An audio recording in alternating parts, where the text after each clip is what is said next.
Ya, Shalom, senang jumpa lagi bersama dengan saya. Dan kali ini saya ingin menyampaikan bagian firman Tuhan dari Roma pasal 1 ayat 16 sampai 17. Roma pasal 1 ayat 16 sampai 17. Demikian firman Tuhan. Sebab aku mempunyai keyakinan yang kokoh dalam Injil, karena Injil adalah kekuatan Allah yang menyelamatkan setiap orang yang percaya, pertama-tama orang Yahudi, tetapi juga orang Yunani. Sebab di dalamnya nyata kebenaran Allah yang bertolak dari iman dan memimpin kepada iman. Seperti ada tertulis, orang benar akan hidup oleh iman. Mari kita berdoa. Tuhan, kami sudah membaca firman-Mu, kami berdoa supaya Roh Kudus menolong kami, supaya kami dapat merenungkan dengan baik. Dalam nama Tuhan Yesus kami berdoa. Amin. Nah, saudara-saudara, kita saat ini berada dalam masa Prapaskah. Beberapa hari lagi, ya tepatnya 2 hari lagi ya, kita akan masuk kepada peringatan penyaliban Tuhan Yesus Kristus, yang kita sebut sebagai Jumat Agung.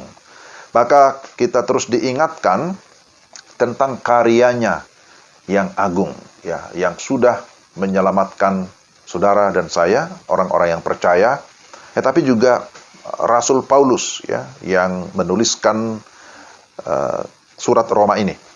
Jadi Rasul Paulus sebelumnya adalah bernama Saulus. Itu kita bisa tahu dari Kisah Para Rasul. Seorang yang dulunya sangat benci kepada Injil, benci kepada kekristenan, menolak Yesus sebagai Tuhan dan Juru Selamat. Tetapi apa yang terjadi? Akhirnya dia jatuh tersungkur dan bertobat. Kisah pasal 9. Setelah mengalami pertobatan, dia kemudian menyerahkan hidupnya untuk melayani Tuhan, menjadi tenaga utusan misi yang pergi ke berbagai wilayah untuk menyampaikan berita Injil. Dia menjadi misionaris dan dia memberitakan Injil dengan begitu gigih. Sekalipun dia mengalami banyak penderitaan, bahkan juga dipenjarakan, dia tetap gigih.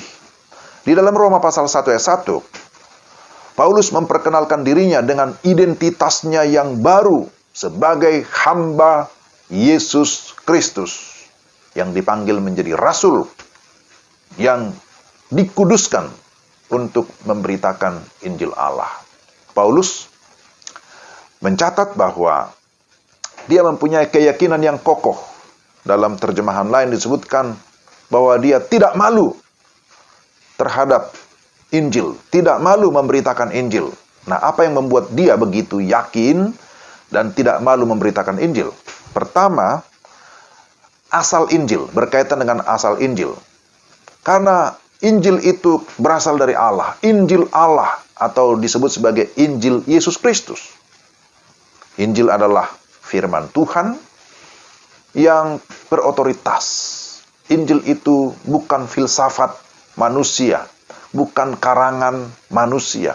Itu sebabnya Paulus tidak malu memberitakannya. Bagi orang-orang Roma yang begitu kuat dengan pemerintahan, dengan kekuatan militernya, bagi mereka berita salib itu adalah berita kelemahan. Lain lagi kalau bagi orang Yunani, salib itu merupakan kebodohan. Bagi orang Yahudi, salib itu batu sandungan ataupun kutukan. Akan tetapi, saudara-saudara, bagi orang percaya, berita salib adalah berita kemenangan. Berita salib adalah berita keselamatan yang memberikan kita jaminan kehidupan kekal melalui pengorbanan Yesus Kristus. Itulah sebabnya Paulus begitu yakin.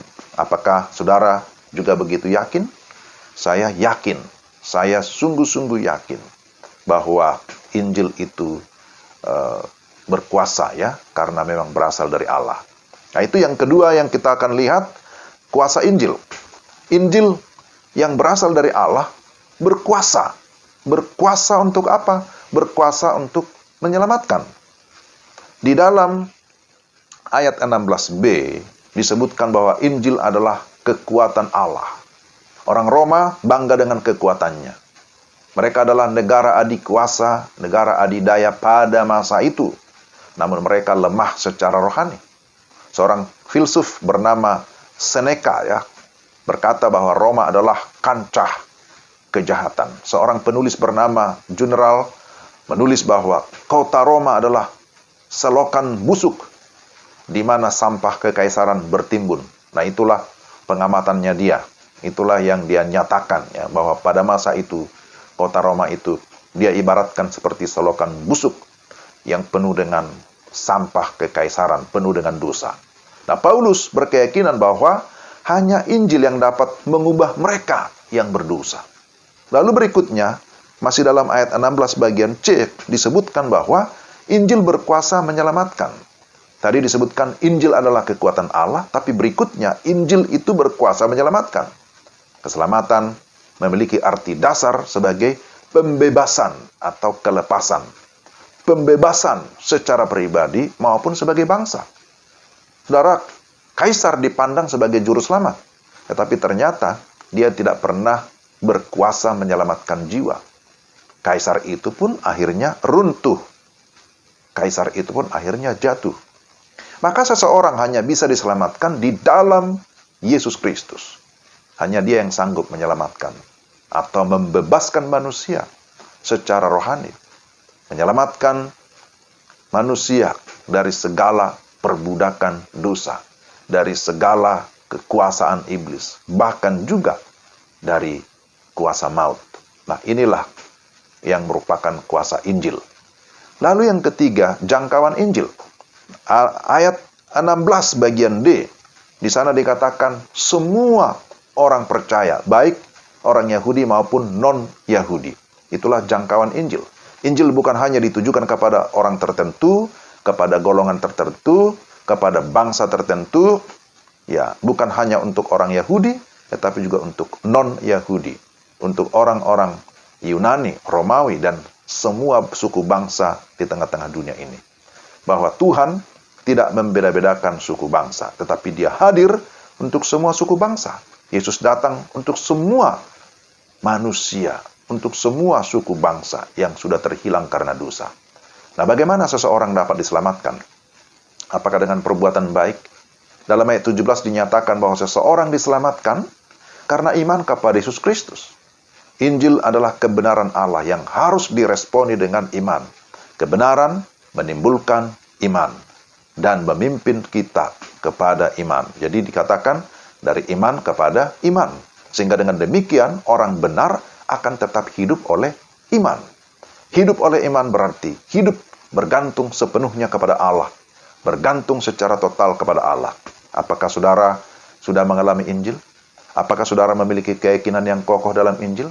Jika ya, hiduplah tetap dalam Injil.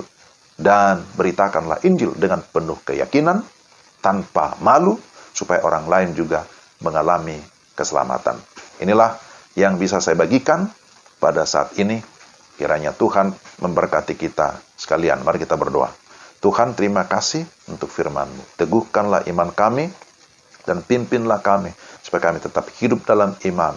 Dan dengan demikian kami terus bergerak sesuai dengan kehendak-Mu, sehingga melalui pemberitaan kami, orang lain juga akhirnya memiliki iman kepada Yesus Kristus. Pakailah kami semua sesuai dengan kehendak-Mu.